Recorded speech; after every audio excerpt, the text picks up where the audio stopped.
Karol is a 2-year-old boy that has a severe tracheobronchomalacia. In his case, it was treated with a tracheostomy tube or a hole through his neck.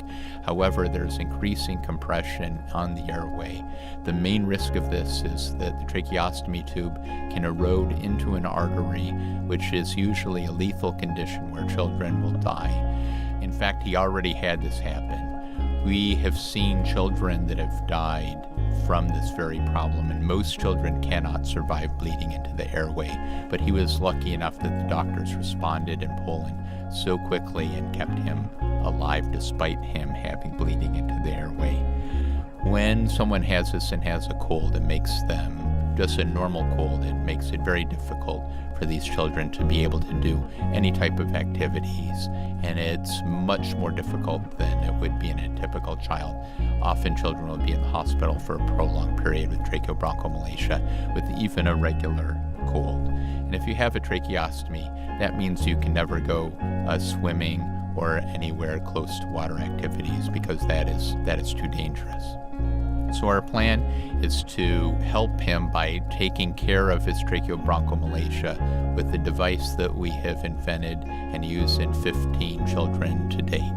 This device goes around the outside of his windpipe so that it can support the trachea in a natural way, allow the trachea to grow and expand. It will hold the trachea in a natural position and allow it to get strength. And then afterwards it will dissolve, leaving a normal, natural airway that he can use for the rest of his life. So our plan is to have Karol fly to the University of Michigan. Once he arrives at the University of Michigan, we will take a special CT scan of his airway and examine his airway. From this, we will generate a computerized digital picture of his airway that we can use to design this splint.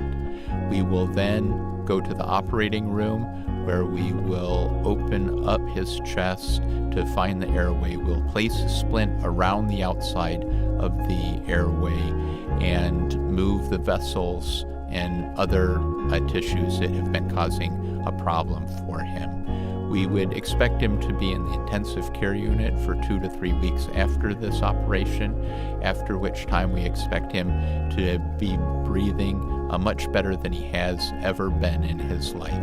We'd expect that he would be able to then return to Poland and hopefully have his tracheostomy tube removed at home.